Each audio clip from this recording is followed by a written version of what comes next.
Welcome, everyone, and I'm delighted to be joined by Àlex Gómez-Marín, who is a scientist with a fascinating and very diverse career. So welcome, Àlex, to this discussion for the Theosophical Society in America.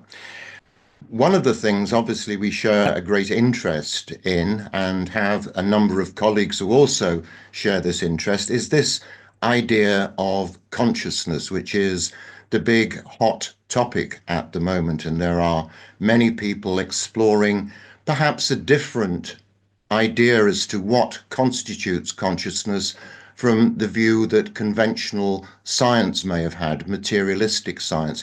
Where do you stand on all this at the moment? Yes, it's a pleasure to be with you. Thank you for inviting me.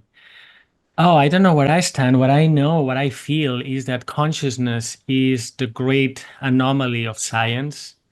Because as I see the history of science, we began this wonderful creation of the human mind 400 years ago with Galileo and other founding fathers. And one of the things they did is to kind of bifurcate reality in kind of two kinds.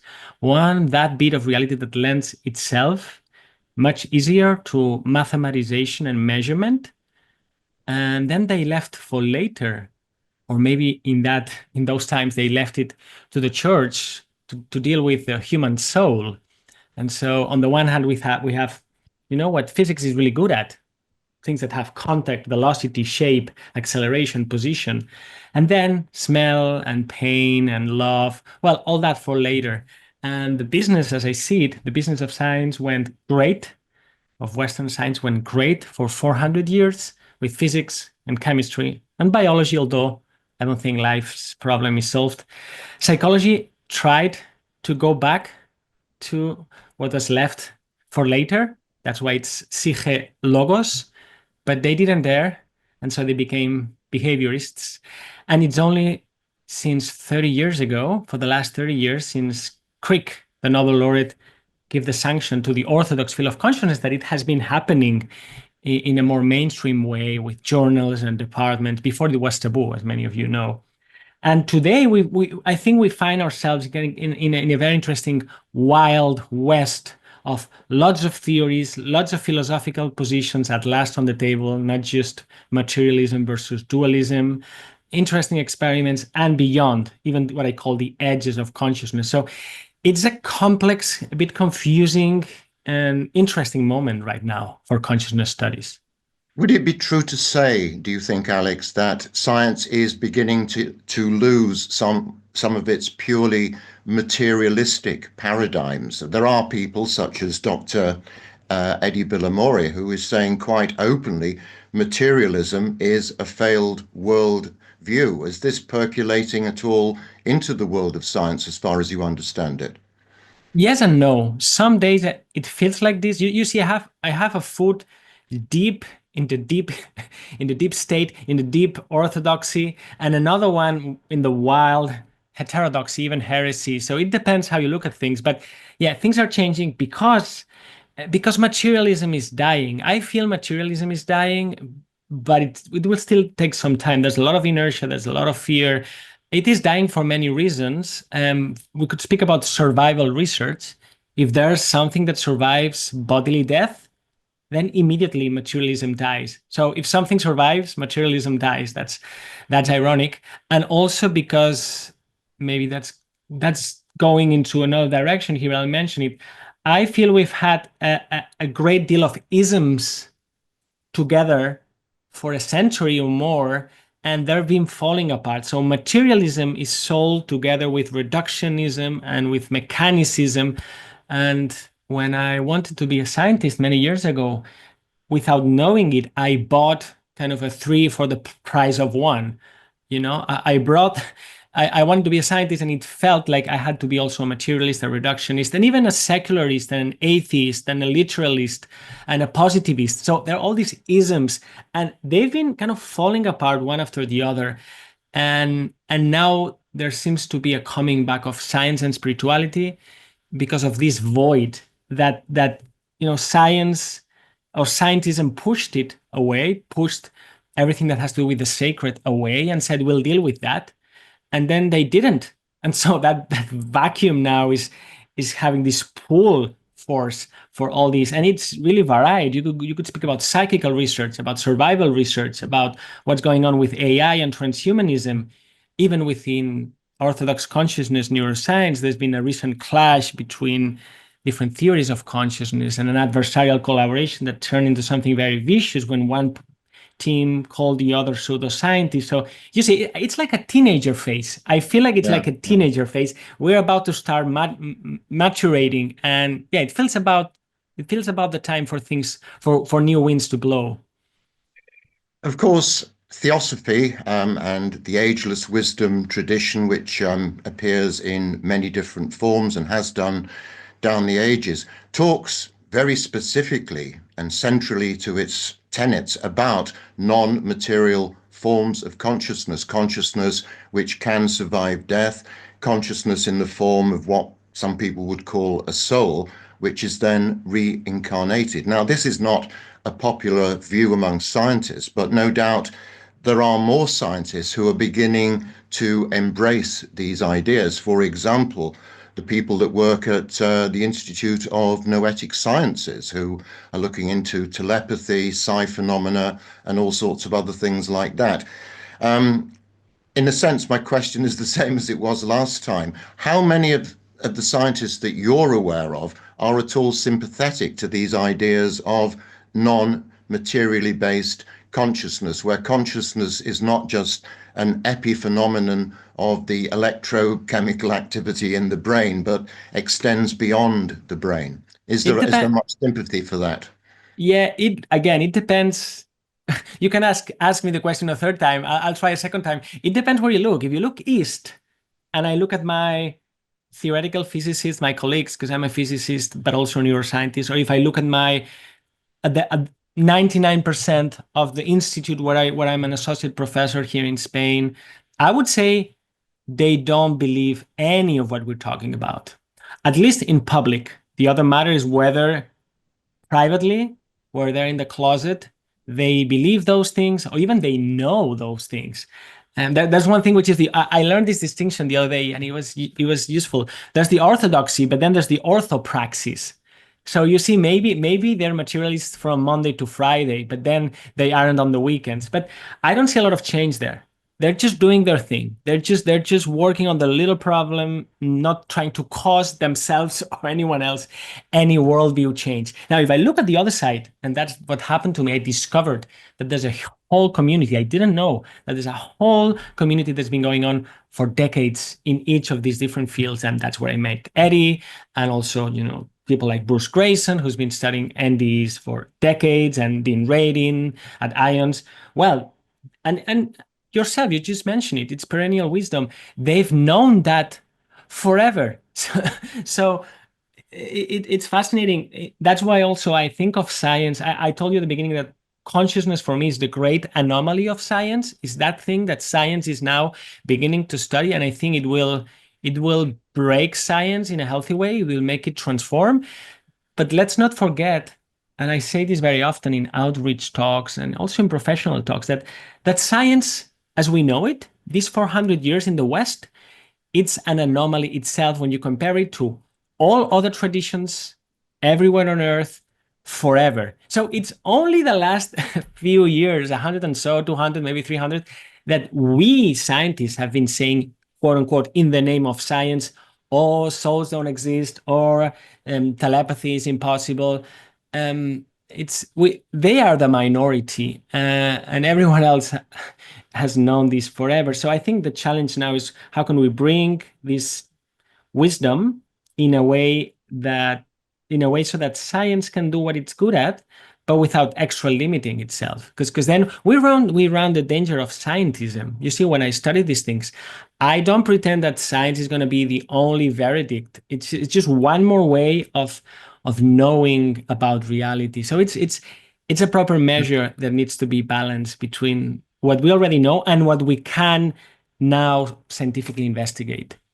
Yes, I think the problem for a lot of people, myself included, is that scientism, which turns science into an orthodoxy and an unassailable religion, has become a problem because it cannot see outside of its own paradigms. Whereas many people, I was very interested to hear what you say about how some of the scientists you come across engage in a form of metaphysical transvestism because they believe one thing Monday to Friday, and then in secret at the weekends, they think about other things. I think my question would be, if you openly preach these ideas of non-physical consciousness, does that get you cancelled? Does that get you banned? Does that damage your reputation within academia and within science? Again, yes and no. So far, it hasn't. They haven't canceled me. But you see, I've taken my reputation and offered it into the altar of the unknown, if I may. I've said, look, whatever. I have whatever reputation I have. I'm still rather young, so maybe I don't have so much reputation to burn. I'm willing, even eager, to sacrifice it and pursue truth. And of course, one needs to be mindful and a bit strategic, not too innocent. But since some things happened to me that I need to tell you that back up that courage, you could say, or recklessness.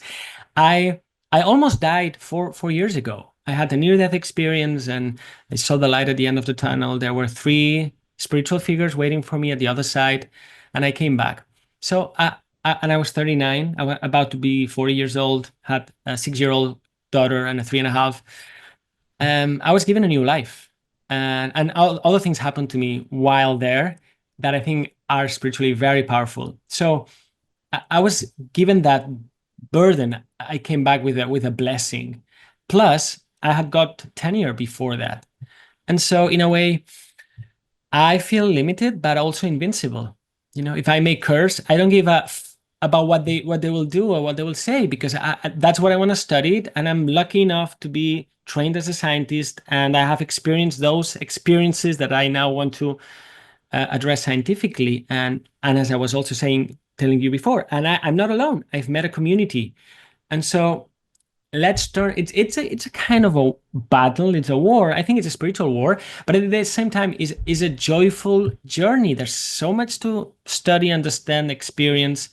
Can we just go back to this near-death experience? I find this absolutely fascinating because it's something that I have studied to some extent. Were you imparted any knowledge during this near-death experience? And more crucially, were you given a choice about whether to stay where you were or whether to return? I Was that felt involved in it? I felt I chose.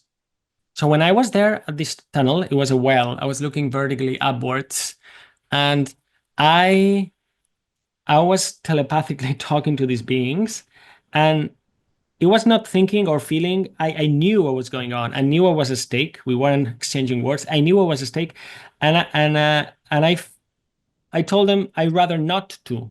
So I decided to come back. At least that's what I remember. As to maybe they also let me come back. That's speculation. As to whether I was imparted any knowledge, well, what I can tell you is that a way to describe what happens, I came back and I'm the same kind of Alex with my virtues and vices and so on, but I always felt like they had sprinkled some sort of golden dust on me. Like a kind of a gentle code, golden code of superpowers, in the sense that since then things have been easy and fast. I feel very blessed. I've met many people, many great opportunities. And maybe as a footnote here, before my tunnel, my NDE, technically NDE, although it wasn't like a deluxe NDE, maybe it was a mild NDE, because according to Grayson scale, well, I didn't have live review, for instance, but I had people waiting for me. I had light. I had feeling of pain. I wasn't in absolute bliss. Anyways, before my NDE, I had a vision. I sometimes say it's a dream, but I had a vision, and an expert woman on this helped me untangle it recently, and she said, Alex, maybe the vision you had before your NDE is even more remarkable than your NDE. And this vision, to summarize, I was in an old town, and these huge animals, 3 or 4 meters tall, hybrids of like a giraffe with the head of a lion and so on start walking by me and not stepping on me, but just standing above me. And they have fire in their heads and they bend their heads one after the other and put their fire that didn't burn in onto my head. And then the following animal and so on. And then they became colorful carpets and flew to the mountains. She told me, man, you've been given there a few kings of consciousness. And I don't really know what that means, but it makes sense. It makes sense. I went to hospital because I was losing a lot of blood. So apparently they took my blood away and they injected me some fire on the head and I came back with a mission. Were you able to talk to people, particularly your colleague scientists, about this at all? Yes, yes. I'm a big mouth. Uh, and initially I did at a personal level, of course, like close colleagues and family, and I told them what happened, and they were empathic or sympathetic. Poor Alex, I lost 13 kilos. I almost died. Okay, good to have you here.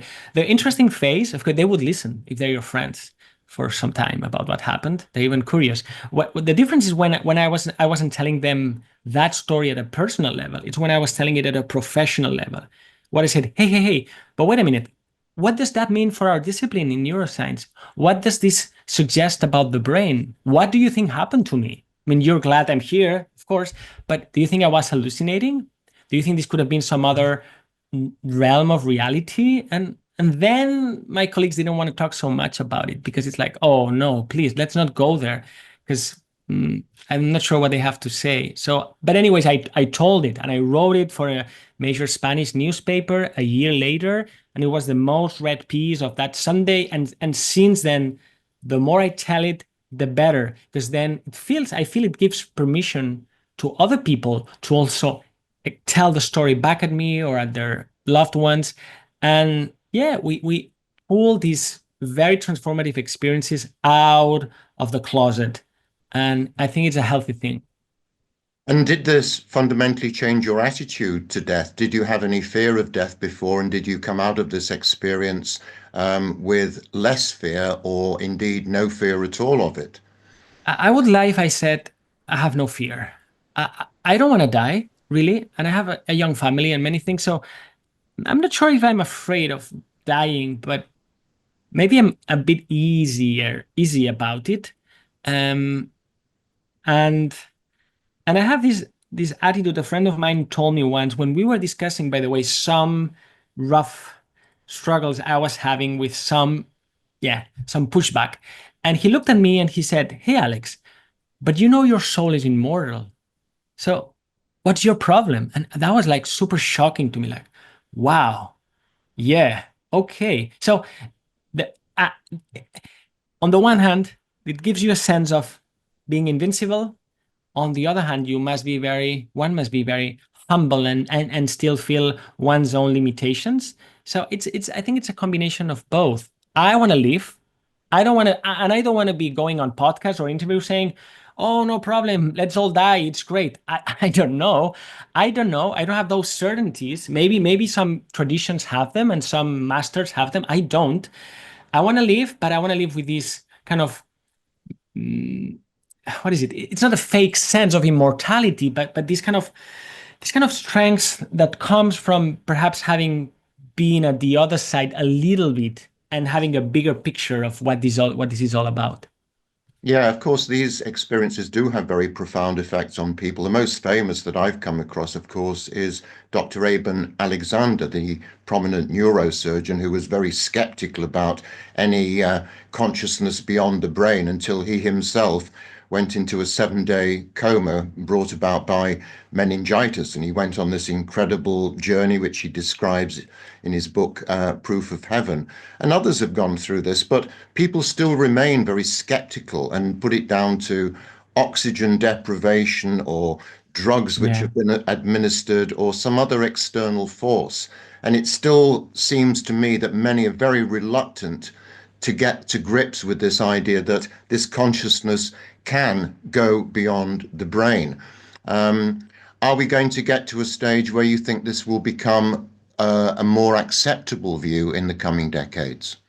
Yes, especially by the lay people, because I think they know it's true. They there's this constellation of phenomena: near death, shared death experiences, terminal lucidity, and deathbed visits and apparitions. I mean, everyone has a chance, one way or another, of coming across with those things that the orthodox elite know they're impossible. And people are thirsty. And as we were saying at the beginning, people have been told for decades now in the name of science that the universe is this mechanical cold place made of stuff that's called matter that has no intention and no means of deciding anything. I think people are sick of that lie. And so they will change, and it'll be like a revolution where like people on the street, I mean, I'm dramatizing it a bit, but they'll say like, enough of that, just tell us the other story because we know it's true. And then those at the ivory tower will continue to deny, but until they have an experience themselves, as you were alluding before. I often wonder what would make them change their mind, or what would make me change my mind. And academics don't change their minds. It's really, really rare. They just dig a hole of arguments, and then that hole is so deep it's impossible to get out. Really, the only way is that rather than you finding something out, that something happens to you. As I say, if the brain is a filter, that the filter just rips apart because of a near-death experience or a psychedelic experience or whatever, and then people change because they've had the experience.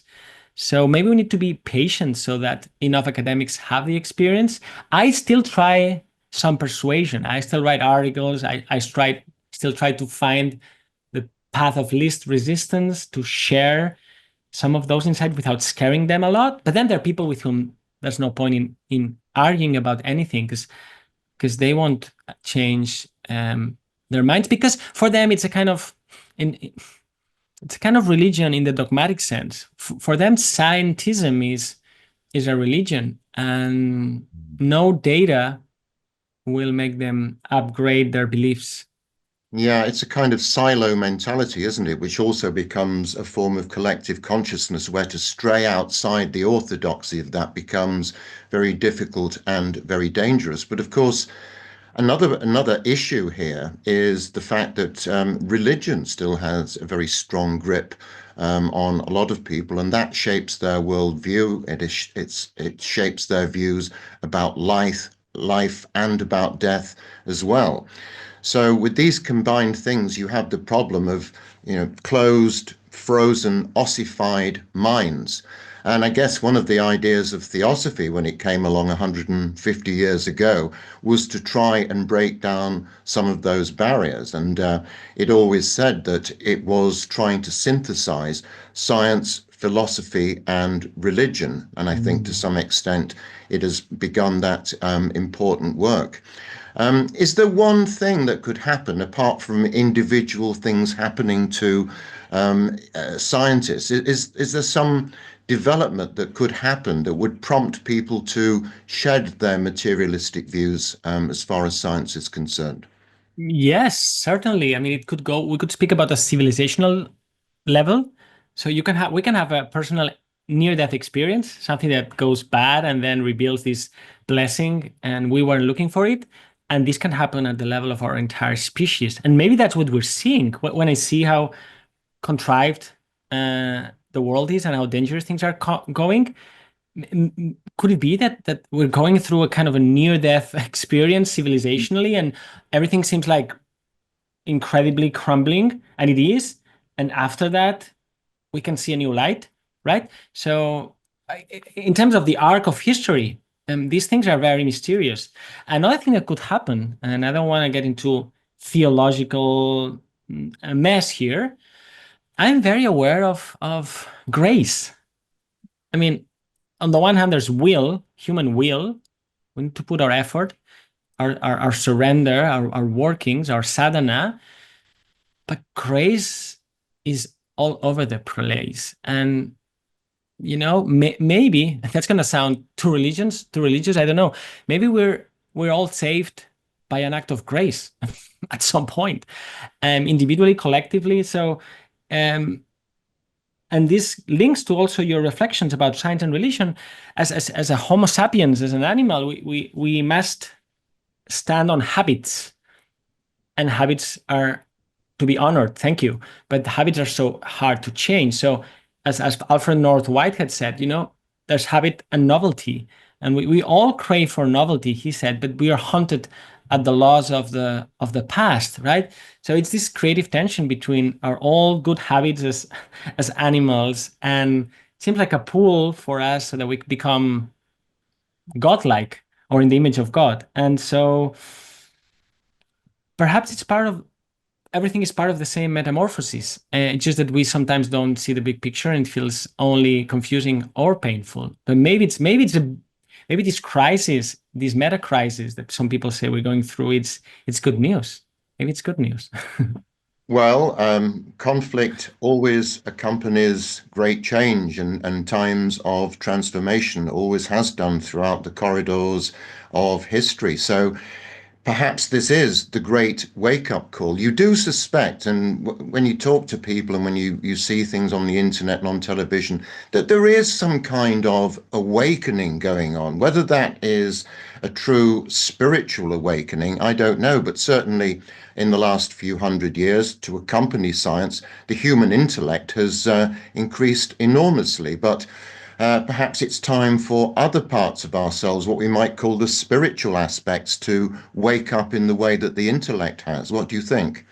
Totally. The intellect is one eye, but then there are other eyes. There's instinct and also imagination with capital I again.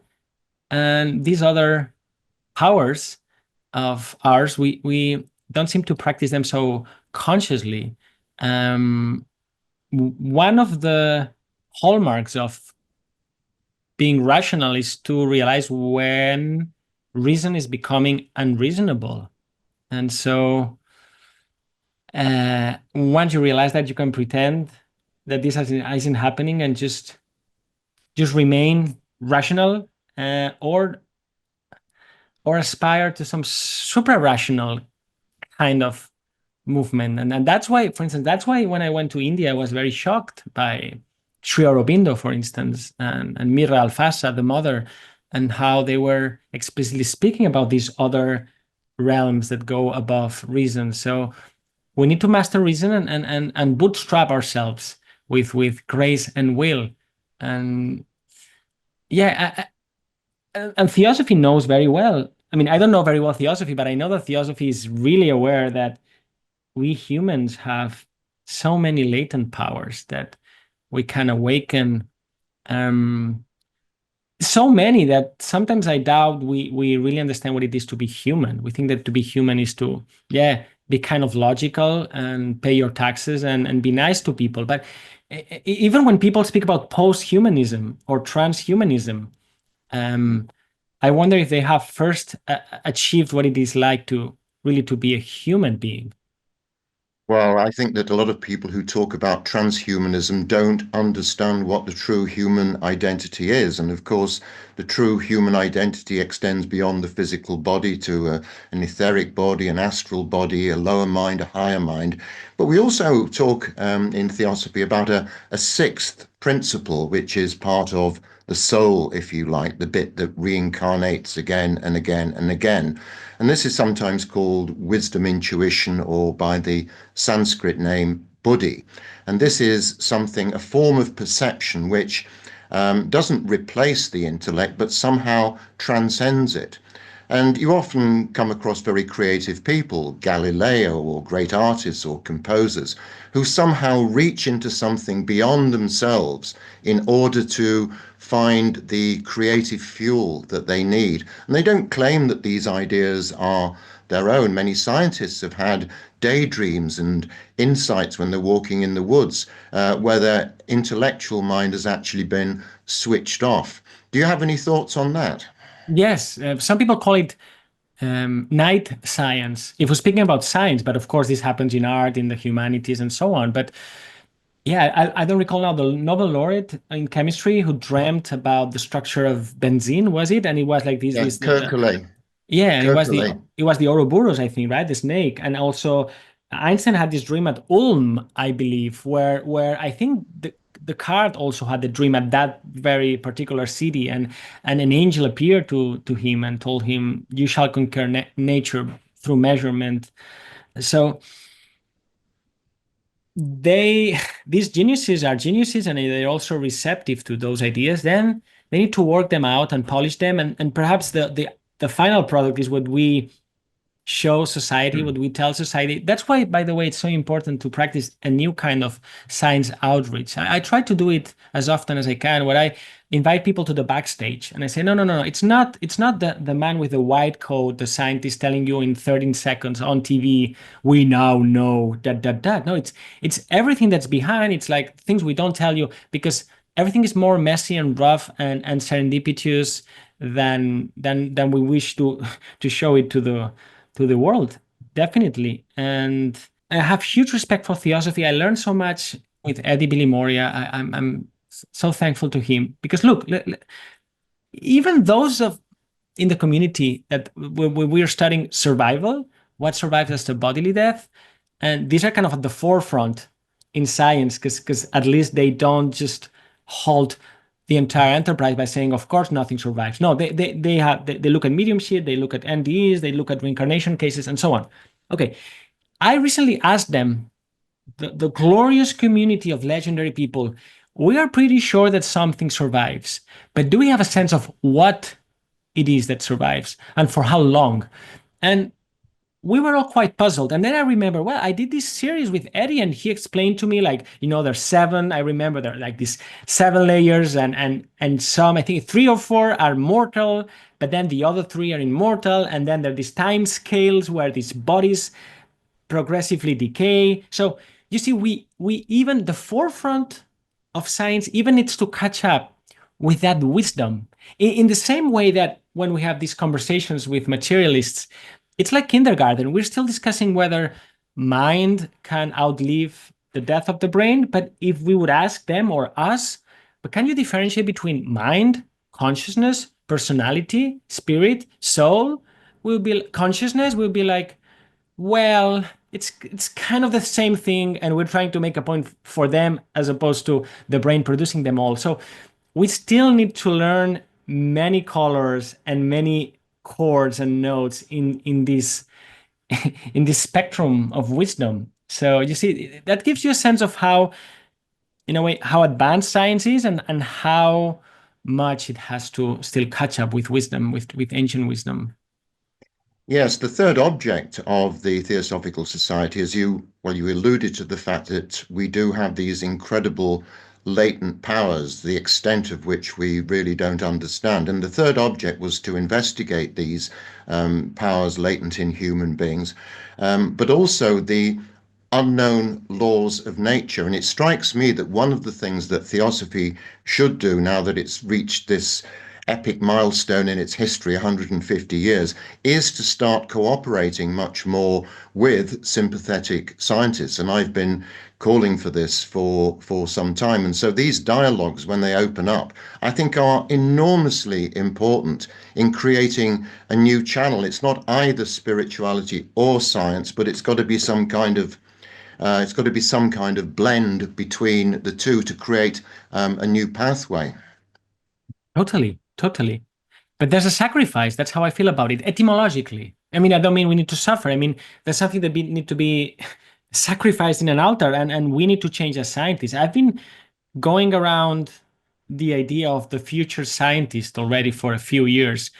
What would the future scientist look like? Maybe more like a mystic, a practitioner. This is another idea. Scientists work in laboratories most of the time. We also go and do field work. But I sense that when it comes to consciousness, our bodies are the laboratory. And this is it's another operating system. I mentioned Galileo, but there's also Francis Bacon and his new organon and this great idea centuries ago about laboratories and so on. Well, I think laboratory 2.0 is the human body. And so this reconfigures what we're used to as scientists doing. So yes, we need theories, sure. We need empirical data, yes. but we also need a practice that we can experience within our own bodies. So that's the shift, at least I feel in me. I'm studying all these latent powers, but I need to go to the other side of the equation. And we don't look, Tim, we don't know how this is done. The scientific method is carved for studying nature in a way that you're not there. But now we need to be there and be very there and experience this in our own bodies. And so that seems to short circuit what this is all about. That's why I think we need Science 2.0, and perhaps it's through, well, more certainly it's through going to perennial wisdom and see how we can incarnate it in our activities today. Yeah, one of the central tenets of certainly Theosophy, one of the things that Madame Blavatsky emphasized again and again and again was that everything is conscious, down to the smallest fragment of matter, an electron, neutron, atom, whatever they happen to be. And therefore, this postulates a universe which is essentially, as Dean Radin of ION says, it's not just a big thing, it's a big thought in one sense or another. But consciousness, it interests me that people have spoken about consciousness residing in the heart. I believe in the States there is a thing called the Heart Math Institute, which investigates these sort of things. And I know also in recent years, science has talked about an enteric consciousness in the gut. Do you have any thoughts about these things, being a neuroscientist? Yes, there are many ways in which we could address this. Maybe if we go back again to the distinction between res cogitans and res extensa, right? The Cartesian distinction between it's like Galileo rephrased, in the sense that, well, there are two kinds of things: res, things in the world; extended, and thinking, extensa and cogitans. Well, neuroscience, and in particular embodied cognition, has tried to spread the res cogitans onto the res extensa, like bread on butter, if you see, right? Like, because first it's like, okay, consciousness or the soul, whatever, must be inside the head. Where? In the pineal gland. I mean, and there are reasons for that. Like, it's a sweet spot. Then, well, it's gonna be in the prefrontal cortex. Well, no, maybe in the entire brain. Oh, but let's not forget there are more neurons outside the skull. Maybe it's in the entire nervous system. Oh, wait a minute, but maybe also in the interaction with the heart and the gut and then the entire skeletal system. And then the inactivists say, no, it's also through these loops. So you see, progressively, we've been extending the mind beyond the brain. And I think we need to keep on extending it. Like Dean Radin's work or Rupert Sheldrake saying, well, it's even beyond what we call the objective world. It's really everywhere, and that's where other isms come in, other philosophical isms that now can be discussed in orthodox gatherings, like idealism and dual aspect monism and other forms of dualism and pan-experientialism, as you were alluding from Madame Blavatsky, right? Like everything ensouled. So, I sometimes joke with some of my neuroscience fellows who are heterodox, not heretic like myself. And I tell them, all right, these are the news. Neuroscience has now discovered that in order to breathe, you must first exhale and then inhale. You see? So sure, the heart has intelligence and the gut and all the organs. We knew that, but now neuroscience is stamping its verified knowledge on those, in a way, obvious statements. And many years ago, people used to think that thinking happened in the heart, and then now many neuroscientists think they've left that behind. It's of course inside the skull. But let's not go too quick. Like people at the Heart Math Institute, for instance, I know them. I collaborate with them through the Global Consciousness Project too. They speak about the physical heart and heart coherence in groups and so on. But this also happens across long distances. And some of them may even hint at a non-physical heart. So again, it's a way of doing science and stretching it to the edges without breaking it, trying to approach this perennial wisdom. Yeah, so you mentioned Rupert Sheldrake, of course, and he, like many other people, have postulated some kind of interconnective medium for the transmission of knowledge, information, or whatever. He devised the term morphogenetic fields to explain this interconnectedness with people, how dogs know when their owners are coming home, how you know when someone's staring at you from behind.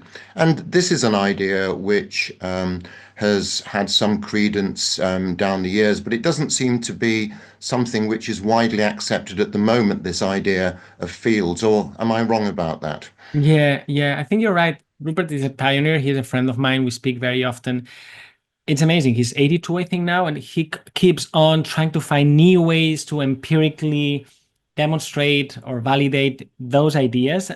And you hear them in different melodies or tunes or expressed in different words in many places. Yeah, fields, um, maybe Akashic records sometimes, or if you go to very sophisticated process philosophy, in Whitehead's philosophy, he speaks about nature being internally related, not externally related. So if it's already entangled, so the we don't need to explain how two things communicate being at a distance, because they form a whole. David Bohm speaks about the implicate and the explicit order. You see, everyone has their own name and surname to try to express that interconnectedness.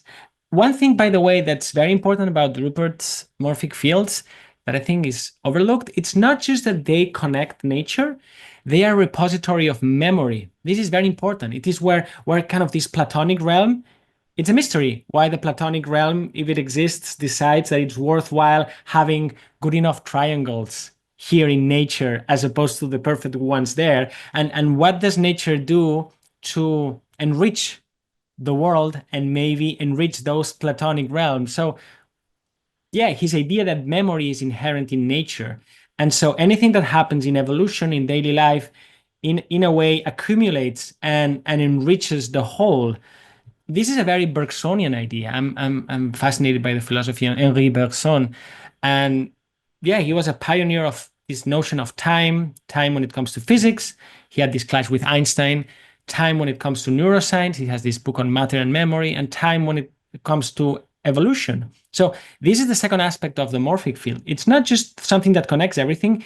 It's where everything that happens just gets stored forever and enriches the next occasion that happens in the world.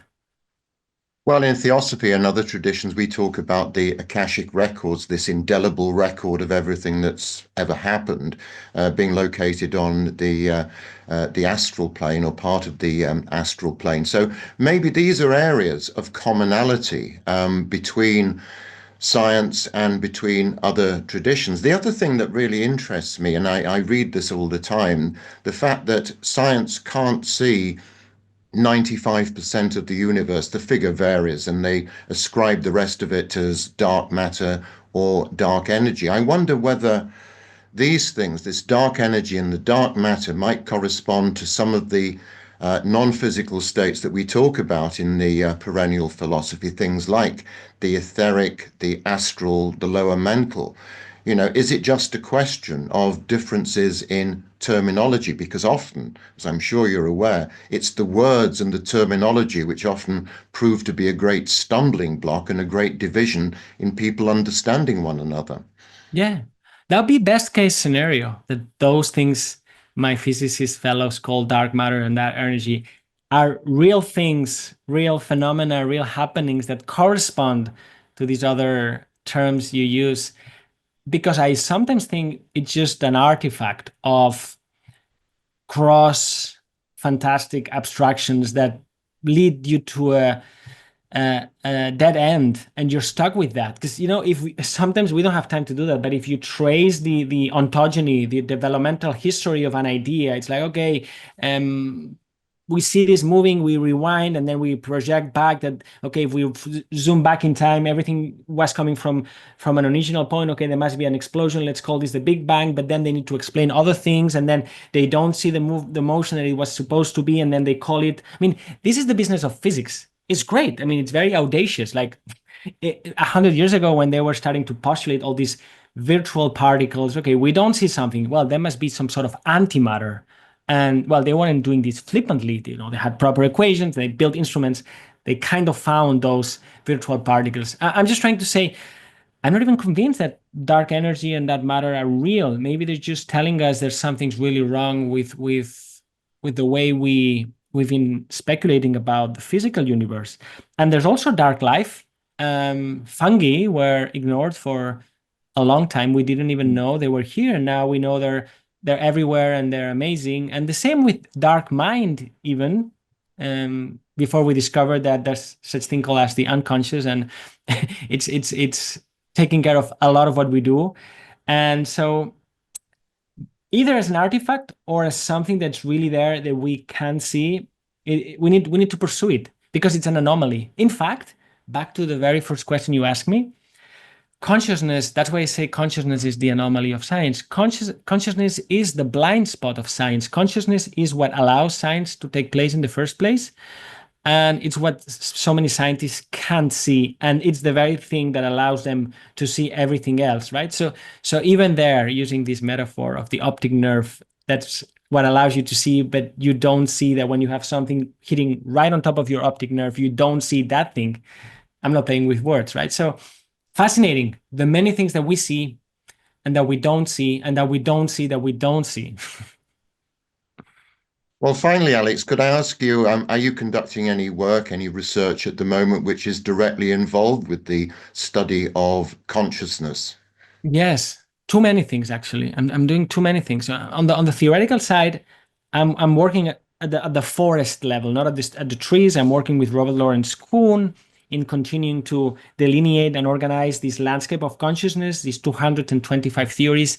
Robert summarized in an exquisite and very long paper last year. So we're working on that, trying to see all the different isms and organizing those theories in scientific and non-scientific, testable, and also their implications for life after death and in many other aspects. So that's on the theoretical front.